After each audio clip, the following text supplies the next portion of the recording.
Thank you very much. Thank you. Nice crowd. What a good-looking group of people. Well, we have some very, very good news today, and a lot of good things are happening for our country. Please sit down.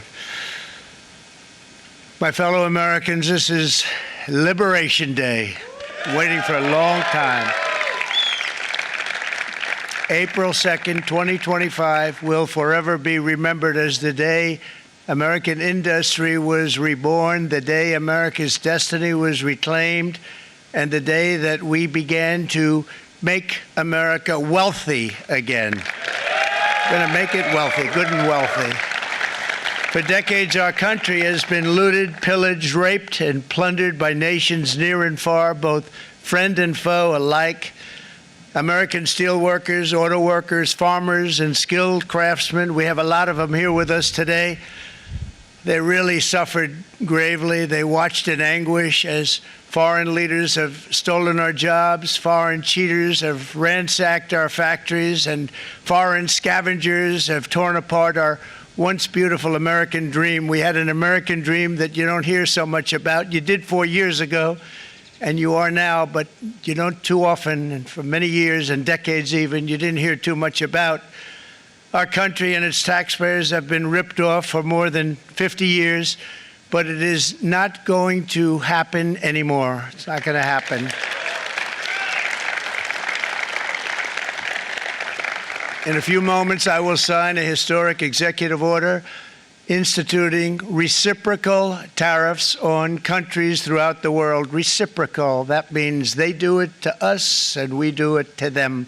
Very simple, can't get any simpler than that.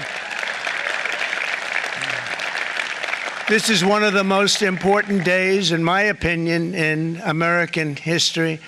It's our declaration of economic independence. For years, hardworking American citizens were forced to sit on the sidelines as other nations got rich and powerful, much of it at our expense. But now it's our turn to prosper, and in so doing, use trillions and trillions of dollars to reduce our taxes and pay down our national debt, and it'll all happen very quickly. With today's action, we are finally going to be able to make America great again, greater than ever before.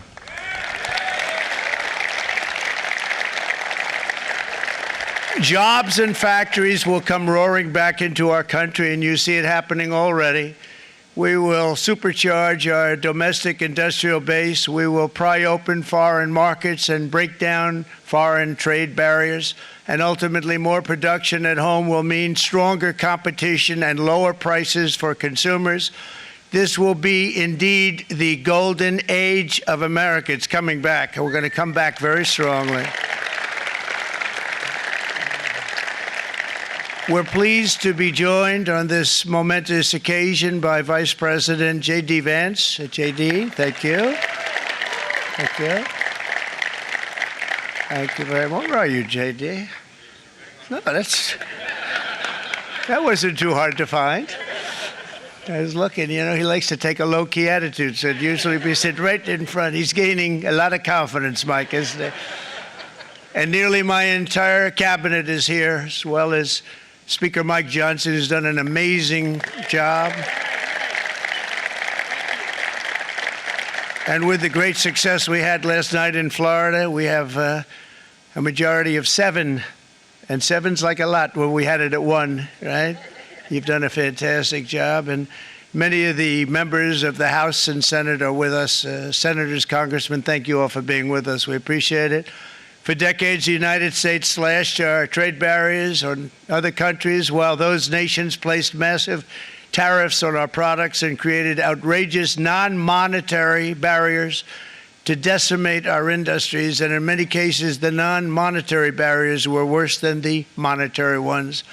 They manipulated their currencies, subsidized their exports, stole our intellectual property, imposed exorbitant VAT taxes to disadvantage our products, adopted unfair rules and technical standards, and created filthy pollution havens. They were absolutely filthy, but they always came to us and they said, we're violating, we should pay for it. It's all detailed in a very big report by the U.S. Trade Representative on Foreign Trade Barriers. and I'll just hold it up for you. It's available, and you don't have to pay too much. As I understand it, you'll pay nothing. It's a lot of work for something, actually, because it's a special book. It's frankly, it's very upsetting when you read it, when you see what people have been doing to us for 30 years. This all happened with no response from the United States of America, none whatsoever. But those days are over. Let me offer just a few examples of the vicious attacks our workers have faced for so many years. The United States charges other countries only a 2.4 tariff on motorcycles. Meanwhile, Thailand and others are charging much higher prices, like 60%. India charges 70%. Vietnam charges 75%, and others are even higher than that. Likewise, until today, the United States has for decades charged a 2.5 tariff. Think of that, 2.5% on foreign-made automobiles. The European Union charges us more than 10% tariffs, and they have 20% VATs, much, much higher. India charges 70%, and perhaps worst of all are the non-monetary restrictions imposed by South Korea, Japan, and very many other nations. As a result of these colossal trade barriers, 81% of the cars in South Korea are made in South Korea. 94% of the cars in Japan are made in Japan. Toyota sells 1 million foreign-made automobiles into the United States, and General Motors sells almost none. Ford sells very little. None of our companies are allowed to go into other countries. And I say that, friend and foe. And in many cases, the friend is worse than the foe in terms of trade. But such horrendous imbalances have devastated our industrial base and put our national security at risk. I don't blame these other countries at all for this calamity. I blame former presidents and past leaders who weren't doing their job. They let it happen.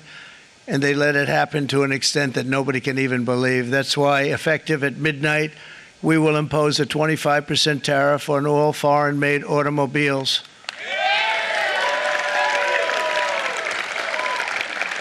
Thank you.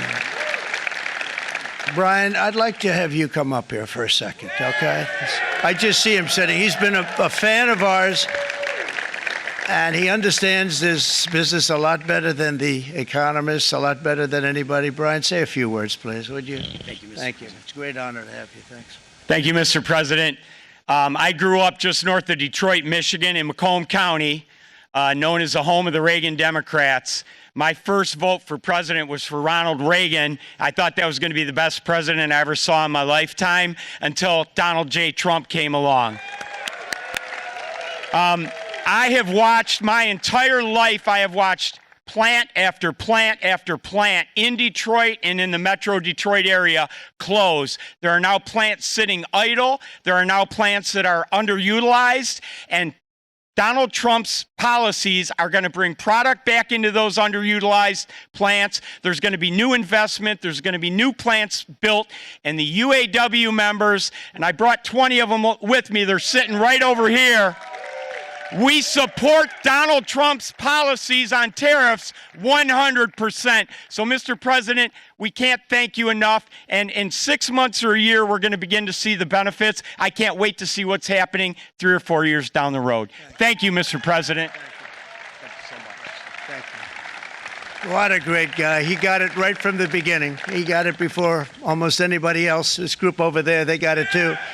And you know, we won the state of Michigan. We won almost all of them, but we won Michigan by a lot, and I want to just thank you all. The auto workers were fantastic. The Teamsters were fantastic. Everyone was pretty good, I will tell you. Thank you very much. I appreciate it. You're going to be very happy very soon, and you probably see what's happening with all of the, not only car companies, but car companies in particular. See it with all of the ones they're moving, they're announcing day in, day out. You're seeing it. Nobody's ever seen anything like that. With today's actions, we're also standing up for our great farmers and ranchers who are brutalized by nations all over the world. Brutalized. Canada, by the way, imposes a 250 to 300% tariff on many of our dairy products. They do the first can of milk. They do the first little carton of milk at a very low price, but after that it gets bad, and then it gets up to 275, 300%. So when they're figuring what's Canada charging, they say, oh, about 2%, 3%. But take a look at what happens down the road. When you look a little bit, it's not a pretty picture, and we don't like it, and it's not fair. It's not fair to our farmers. It's not fair to our country. And with countries like Canada, you know, we subsidize a lot of countries and keep them going and keep them in business. In the case of Mexico, it's $300 billion a year. In the case of Canada, it's close to $200 billion a year. And I say, why are we doing this? Why are we doing this? I mean, at what point do we say you got to work for yourselves, and you got to? This is why we have the big deficits. This is why we have that amount of debt that's been placed on our heads over the last number of years, and we're really not taking it anymore. Through non-tariff barriers, the European Union bans imports of most American poultry. You understand? They say, we want to send you our cars, we want to send you everything, but we're not going to take anything that you have. Australia bans, and they're wonderful people and wonderful everything, but they ban American beef, yet we imported $3 billion of Australian beef from them just last year alone. They won't take any of our beef. They don't want it because they don't want it to affect their farmers. And you know what? I don't blame them, but we're doing the same thing right now, starting about midnight tonight, I would say. And China charges American rice farmers an overquota, it's called, a tariff rate of 65%. South Korea charges 50%. Actually, they charge different, from 50% to 513%. And Japan, our friend, charges us 700%. But that's because they don't want us selling rice, another thing. Who can blame them, Madam Secretary? Agriculture, great job you did on eggs, by the way. The egg prices came down 50%. You got them down 50% once we got involved. They were going through the sky. The egg prices, they were going through the sky, and you did a fantastic job. Now we have lots of eggs, and they're much cheaper, down about 59% now, and they're going down further. We charge 2.8% for so many things that other countries are charging 200%, 300%, and 400% for. If imposing tariffs and protective barriers made nations poor, then every country on earth would be racing to eliminate these policies, and China would be the first on line. They run a very strong country, but they're not first in line, and the American people are paying a very big price. From 1789 to 1913, we were a tariff-backed nation, and the United States was proportionately the wealthiest it has ever been. So wealthy, in fact, that in the 1880s, they established a commission to decide what they were going to do with the vast sums of money they were collecting. We were collecting so much money so fast, we didn't know what to do with it. Isn't that a nice problem to have? What do you think, Marco? Good problem? Marco would love that problem. But we don't have that problem anymore, but we're not going to have it very much longer, I will tell you. But they collected so much money, they actually formed a commission to determine what they were going to do with the money, who they were going to give it to, and how much. Then in 1913, for reasons unknown to mankind, they established the income tax so that citizens, rather than foreign countries, would start paying the money necessary to run our government. Then in 1929, it all came to a very abrupt end with the Great Depression, and it would have never happened if they had stayed with the tariff policy. It would have been a much different story. They tried to bring back tariffs to save our country, but it was gone. It was gone. It was too late. Nothing could have been done. It took years and years to get out of that depression, far longer than even FDR had that office right over there for a long period of time. The ramp system, that's rather intricate, was built because of him, and every time you walk up, you think of him, and he did a great job in many ways, but it lasted long beyond his terms, as you know. But it's not too late any longer, and we're going to start being smart, and we're going to start being very wealthy again. We're going to be wealthy as a country because they've taken so much of our wealth away from us. We're not going to let that happen.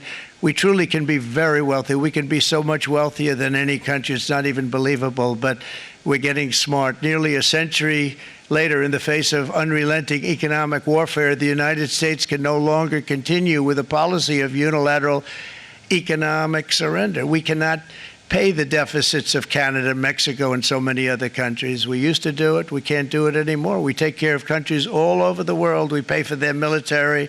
We pay for everything they have to pay. And then when you want to cut back a little bit, they get upset that you're not taking care of them any longer. But we have to take care of our people, and we're going to take care of our people first. And I'm sorry to say that.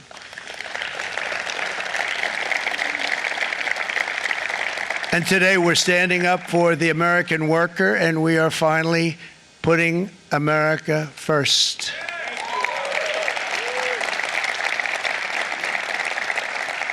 In Sleepy Joe Biden's last year in office, the United States hemorrhaged 100,000 manufacturing jobs, and the number was going through the roof at levels never seen before.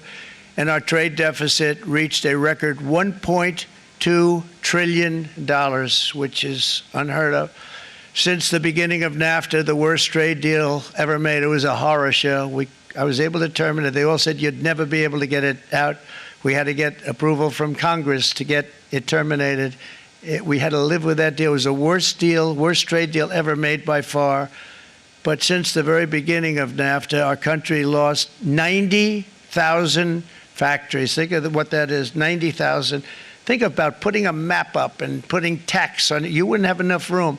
90,000. I said, is that possible? We had it checked 4 different times, and it was actually somewhat higher than that.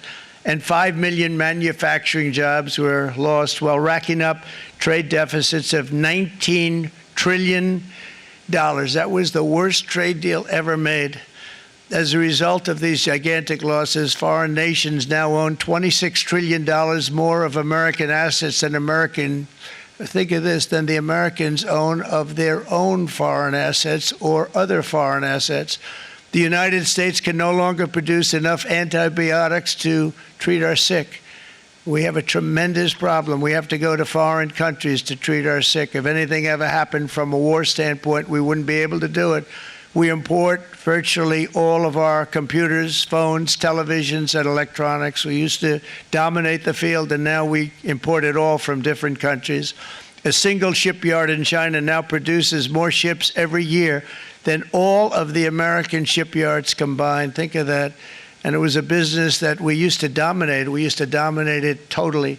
In short, chronic trade deficits are no longer merely an economic problem. They're a national emergency that threatens our security and our very way of life. It's a very great threat to our country.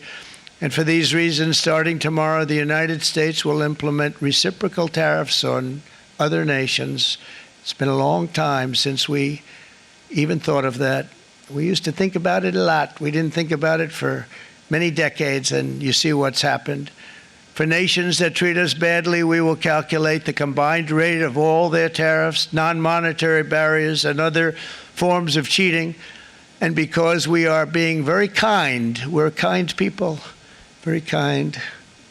You're not so kind when you got ripped off with your salaries. My auto worker friends and my Teamster friends and all of the unions that typically voted Democrat, they're not voting Democrat anymore because worker, whether union or non-worker, they're for the Republicans now. That's what happened. But we will charge them approximately half of what they are and have been charging us. So the tariffs will be not a full reciprocal. I could have done that, yes, but it would have been tough for a lot of countries who didn't want to do that. I'd like to see the chart if you have it. Could you bring it up, Howard? This is our great Secretary of Commerce, Howard Lutnick. Thanks, Howard. So if you look at that, China, first row, China, 67%. That's tariffs charged to the USA, including currency manipulation and trade barriers. So 67%, I think you can, for the most part, see it. Those with good eyes, with bad eyes. We didn't want to bring, it's very windy out here. We didn't want to bring out the big charts because it had no chance of standing. Fortunately, we came armed with a little smaller chart. So it's 67%, so we're going to be charging a discounted reciprocal tariff of 34%. I think, in other words, they charge us, we charge them less. So how can anybody be upset? They will be, because we never charge anybody anything, but now we're going to charge. European Union, they're very tough, very, very tough traders. You think of European Union, very friendly. They rip us off. It's so sad to see. It's so pathetic. 39%, we're going to charge them 20%, so we're charging them essentially half. Vietnam, great negotiators, great people. They like me, I like them. The problem is they charge us 90%. We're going to charge them 46% tariff. Taiwan, where they took all of our computer chips and semiconductors. We used to be the king, right? We were everything. We had all of it. Now we have almost none of it, except the biggest company is coming in. We're going to end up with almost 40%. Lee Zeldin's working to get their approvals. And it's an amazing company. Mr. Wei, of one of the great companies of the world, actually. They're coming in from Taiwan, and they're going to build one of the biggest plants in the world, maybe the biggest for that. But 64%, we're going to charge them 32%. Japan, very, very tough, great people. And again, I don't blame the people for doing it. I think they're very smart in doing it. I blame the people that sat right in that Oval Office, right over there, right behind the Resolute desk or whichever desk they chose. Japan, 46%. They would charge us 46%, and much higher for certain items like cars, little items like cars. 46%, we're charging them 24%. India, very, very tough, very, very tough. The Prime Minister just left. And he's a great friend of mine, but I said, you're a friend of mine, but you're not treating us right. They charge us 52%. You have to understand, we charge them almost nothing for years and years and decades. And it was only 7 years ago when I came in, we started with China and charged them. We took in hundreds of billions of dollars from China in tariffs. And they understood, honestly. President Xi understood. He said, look, I understand. And the other countries, and they all understand. We're going to have to go through a little tough love, maybe, but they all understand. They're ripping us off, and they understood it. Prime Minister of Japan, Shinzo Abe. He was a fantastic man. He was unfortunately taken from us, assassination. But I went to him and I said, Shinzo, we have to do something. A trade is not fair. He said, I know that, I know that. And he was a great gentleman. He was a fantastic man, but he understood immediately what I was talking about. I said, Shinzo, we have to do something. He said, I know that. And we worked out a deal, and it would have been a much better deal, but frankly, there were many years left on the deal that was made previous to my getting there, but it was something. If you look at Switzerland, 61% to 31%. Indonesia, Malaysia, Cambodia. Oh, look at Cambodia, 97%.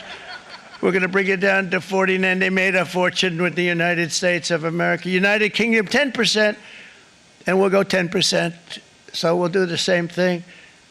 South Africa, 60%, 30%, and they've got some bad things going on in South Africa. We're paying them billions of dollars, and we cut the funding because a lot of bad things are happening in South Africa. The fake news ought to be looking at it. They don't want to report it. Brazil, 10%, 10%. Bangladesh is 74%. So you see what's going on. Pakistan, 58%. Sri Lanka, 88%. So what we're doing is we're taking not the full, we could take the full 88%. Thanks a lot, Howard. He's doing a very good job. How's he doing, all right? I think you better take it with you. It's not going to last very long. He's going to put it, it's going to follow you down with the wind. I brought a hat just in case it got too windy, but here, would anybody like a hat? I'm not giving it to a cabinet. I'm giving it to the auto workers. Come here.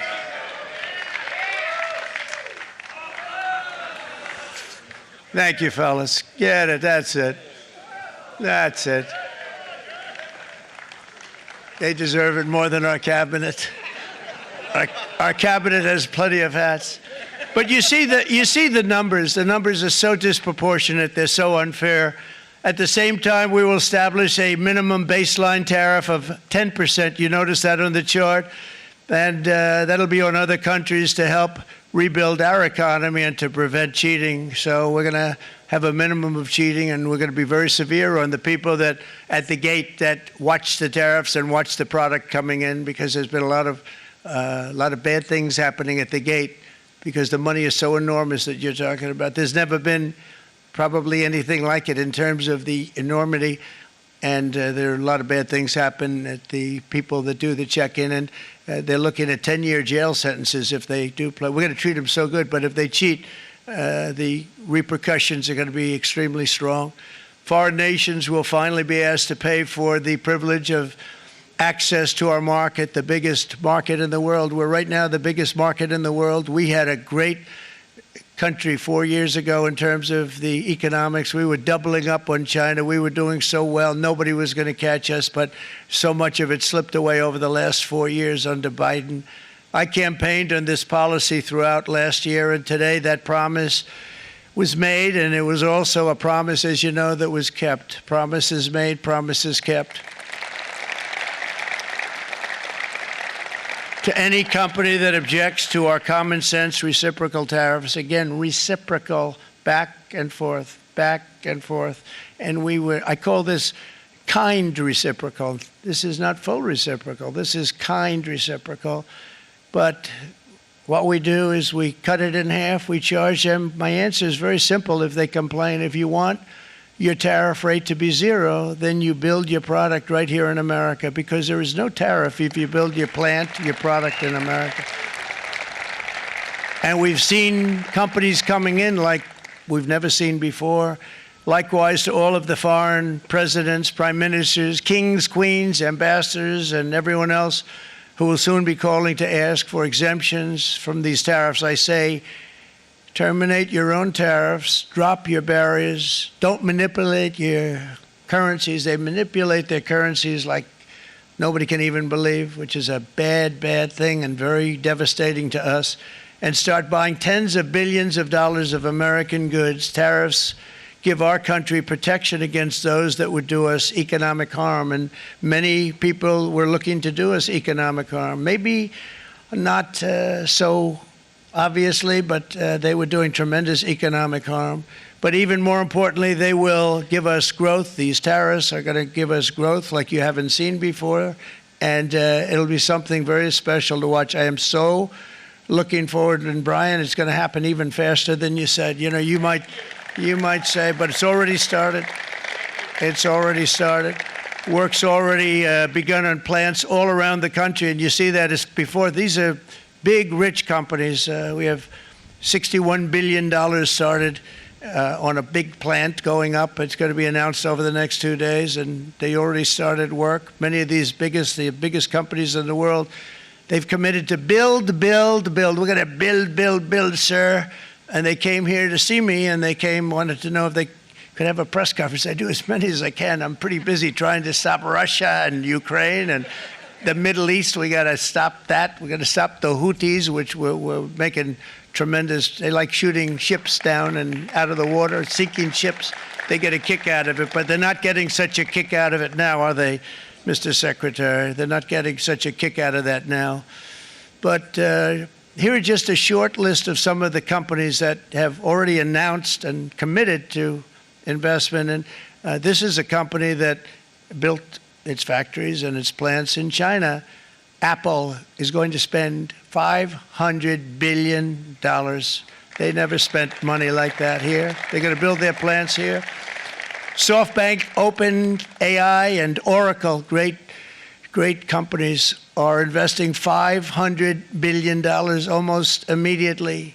NVIDIA, a hot company, is investing hundreds of billions of dollars. They just announced. TSMC, the biggest, most important company in the world of chips from Taiwan, with no investment from us, is investing $200 billion. And they said the reason was, number one, the election of November 5th, and number two, the tariffs. They don't want to pay the tariffs, and the way they're not paying it is to build their plant here. So we're going to go from almost no percentage. We used to have 100% of the chip market. Now it's all in Taiwan. Almost all of it's in Taiwan, a couple of other countries, but mostly in Taiwan. And Think of it. We had 100%. We lost it because of people in that office that didn't do their job. They allowed it to be stolen from us. Johnson & Johnson, great company, $55 billion. Eli Lilly, $27 billion. Meta is investing $500 billion. Wow. DeMac is investing $20 billion. CMA, CGM, $20 billion. And then you have Merck and Clarios, Stellantis, General Motors, GE Aerospace, Honda, Nissan, Hyundai are all putting in billions and billions of dollars, and they're committed 100%. So. And we've never had, and this is after 2.5 months. This is after just a short, this all took place as soon as we came out with what everybody wanted to do. You know, I watched a gentleman today on television, used to work with Lee Iacocca, a very respected automobile person, and he said, you know, because they were asking people, and they try and get as many negative people as they can, but they can't find them too much. It's pretty hard to find in terms of what we're doing, especially when they see all this investment. They said, so tell me, what do you think of what Trump is doing from the automobile standpoint? He said, I can't believe it. Somebody is finally, he's an older guy, real pro, really top guy, with Lee Iacocca. He said, I never thought I'd see the day when this would happen, where somebody had the courage to go and do what has to be done. This is transforming our nation. Our entire nation is going to be transformed, not only with the cars, but on every single other item that's built. We're going to become an industrial powerhouse. And he said that so beautifully today. In fact, I'm going to find out, I'm going to get a tape, and Bruce, I'm going to get that tape, and I'm going to send it to you out in Long Island, and you're going to play it for the people. And all your union workers and your non-union workers out there, you got a pretty even split. But we have, so far, it looks like we're going to have about $6 trillion of investments, and you wouldn't do that in years in this country over the last number of years. $6 trillion, and that's going to be much higher by the end of the year. And think of what $6 trillion is. You wouldn't have even a small percentage of that under this other system. We're going to be an entirely different country, and it's going to be fantastic for the workers. It's going to be fantastic for everyone. There will never have been a transformation of a country like the transformation that's already happening in the United States of America. It's an incredible thing to watch, and it's incredible to meet with the top people, people that you read about, very wealthy people, or people that are great managers and executives and presidents of big public companies, and to watch the enthusiasm they have now that they didn't have. They gave up on our country. They went to foreign countries and they built. Companies are pouring into our country at levels never seen before, with jobs and money to follow, and it's really beautiful. In the coming days, there will be complaints from the globalists and the outsourcers and special interests and the fake news. Always, the fake news will always complain. But never forget, every prediction our opponents made about trade for the last 30 years has been proven totally wrong. They were wrong about NAFTA. They were wrong about China. They were wrong about the Trans-Pacific Partnership, which would have been a disaster if I didn't terminate it. If I didn't terminate that, United Auto Workers, you would have had no jobs in this country. You would have had no jobs. It was all going to other countries. In my first term, they said tariffs would crash the economy. Instead, we built the greatest economy in the history of the world. And again, I have great respect for President Xi of China, great respect for China, but they were taking tremendous advantage of us, and I commend them for that. I say, hey, if you can get away with it, that's okay. But, you know, they understand exactly what's happening, and they probably, most of them are saying it's about time they did something, but, and they're going to fight, and they're going to fight fair. Everyone's going to fight. You know, it's like, I say to the leaders, look, you got to take care of your country, but we have to start taking care of our country now. We can't do what we've been doing for the last 50 years. From the day of my election, the stock market went up in my first term 88%, with NASDAQ going up 155%, more than any president has ever had in any term in office, by far. And I think we're going to blow that away. And maybe the numbers won't show, but I think they're going to show much better than even those numbers. But what you're going to see is you're going to see activity, that empty, dead sites, factories that are falling down, those factories will be knocked down, and they're going to have brand new factories built in their place. They're not only talking about renovating, they're talking about brand new, the best anywhere in the world, the biggest anywhere in the world. I have a friend who builds car plants, and I said, I want to see the biggest and the best. He said, well, we have to go to Mexico.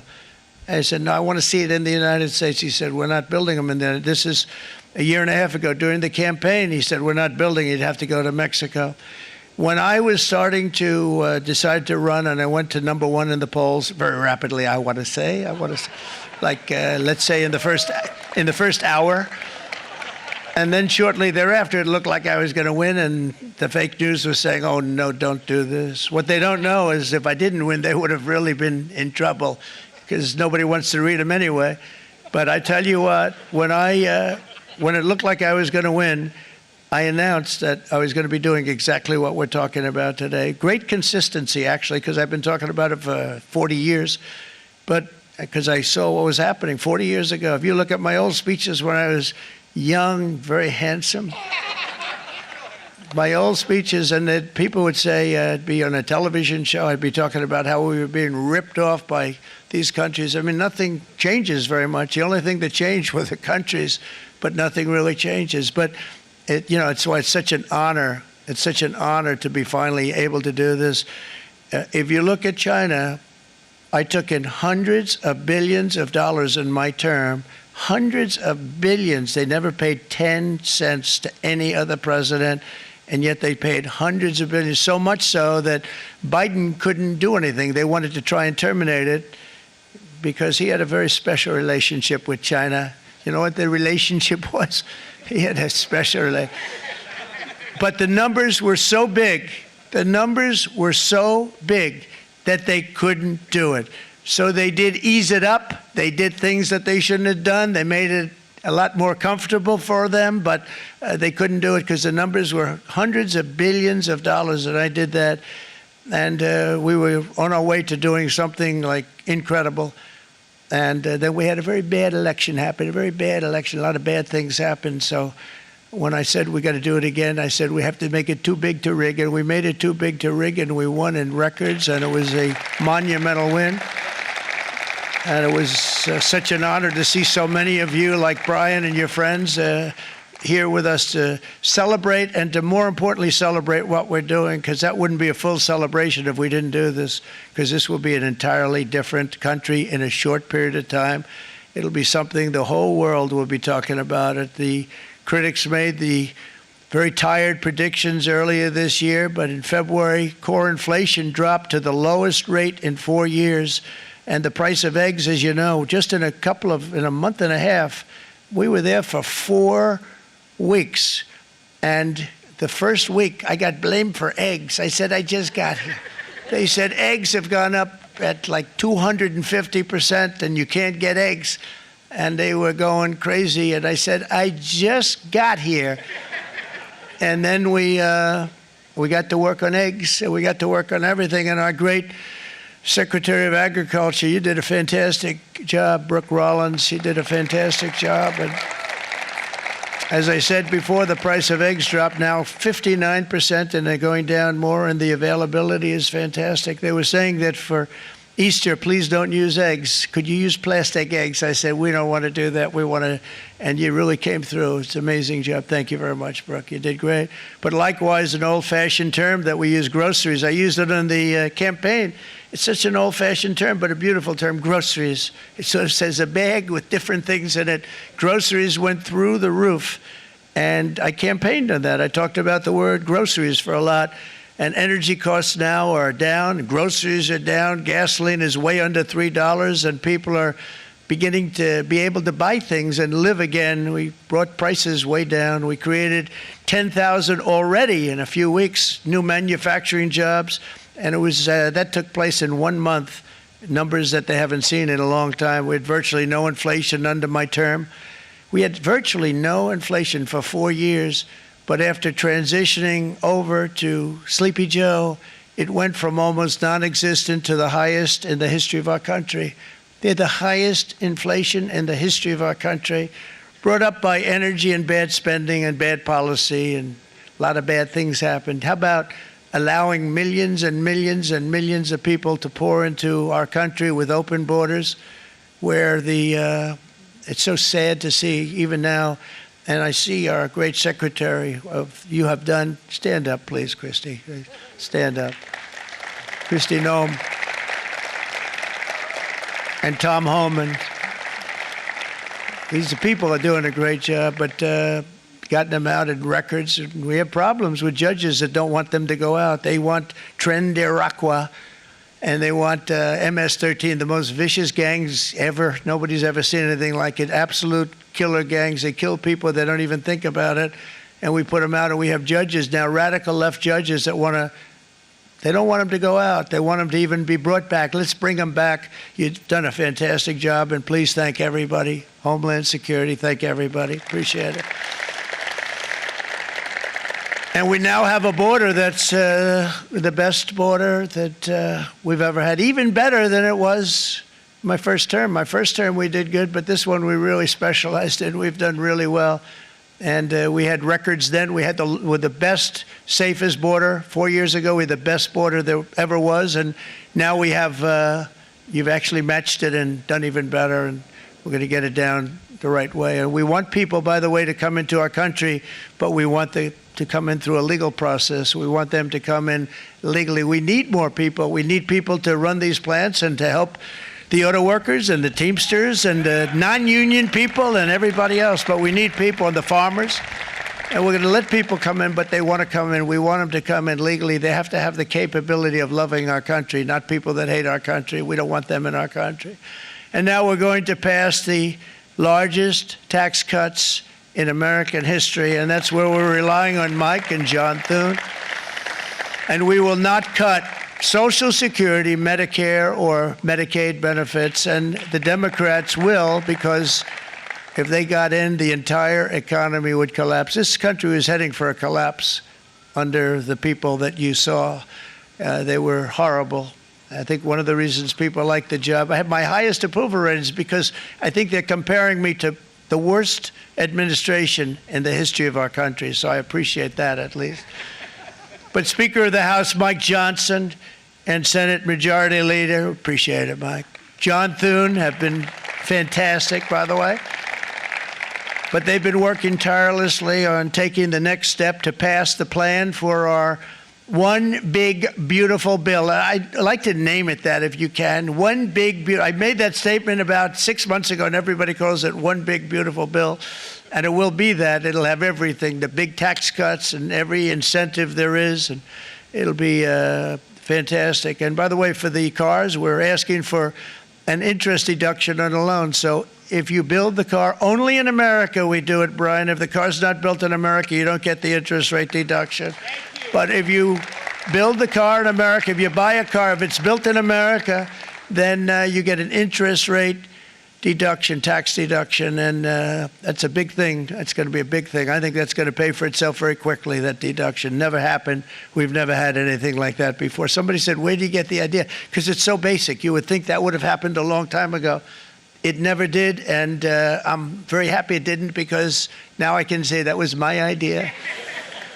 But we're going to get us closer to the debt extension. We have to get the debt extension passed, and I know you're going to be able to do that, Mike, and it's very important that you do that.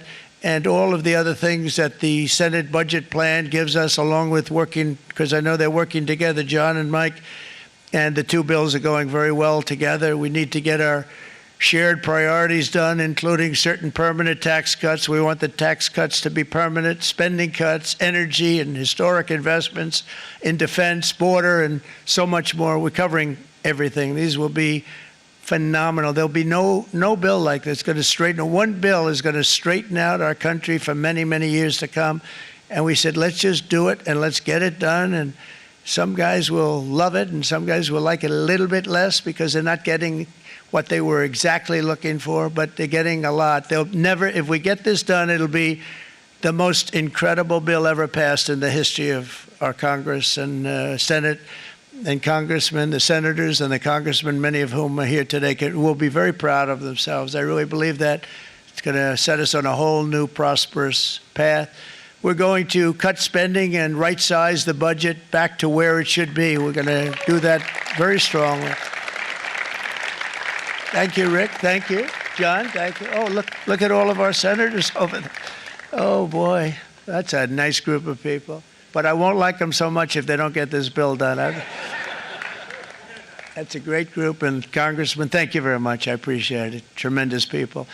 The Senate plan has my complete and total support, and the House plan likewise is very similar. They're moving along pretty much at the same clip, and as soon as you're ready, you'll show it to me, and I'm sure it'll have my support, Mike. Every Republican congressman and senator must unify. We have to unify. We can't be separated. We have to get it done. We have to get absolutely everything we can, and we have to take care of the American people. That's the only thing that matters. We have to take care of the American people first. We need to pass this bill immediately, get it done, including debt extension. From this day on, we're not going to let anyone tell us that American workers and families cannot have the future that they deserve.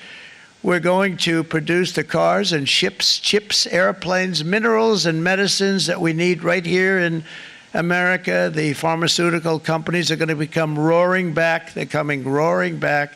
They're all coming back to our country, because if they don't, they got a big tax to pay.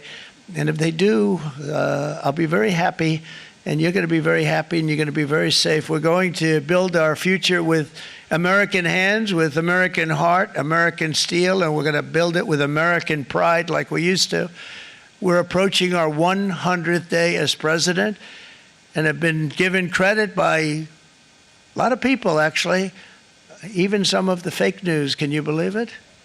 Which in this case hopefully isn't fake, for having done more in that time than any other administration in the history of our country in the first 100 days. I think we've had an amazing, in terms of what we've done, what we've gotten accomplished. I'd like to see if we can get that war ended and another war from not starting in the Middle East. We have to get Russia. They're losing 2,000 on average, 2,500 people a day, young people, soldiers, Russian. Think of that.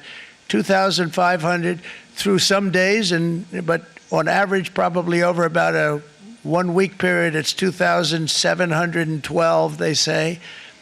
They're losing those soldiers. They're dying. They're being decimated. And they're not from our country, but they're from other countries, but they're human beings. They're from Russia. They're from Ukraine in this period, most of them. And we're going to get it stopped. It's a senseless war that would have never happened if I was president, and it shouldn't be allowed to go on. And I think we're being given good cooperation by Russia and by Ukraine, but we have to get it stopped. It's humanity. It's humanity. It's a terrible thing. This will be a very big moment. I think you're going to remember today. It's going to be a free nation that we're dealing with. We're going to have a very free and beautiful nation. It's going to be Liberation Day in America, and it's going to be a day that hopefully you're going to look back in years to come and you're going to say, you know, he was right. This has turned out to be one of the most important days in the history of our country. God bless you, and God bless America. Thank you, everybody. Thank you very much. Thank you. Thank you very much.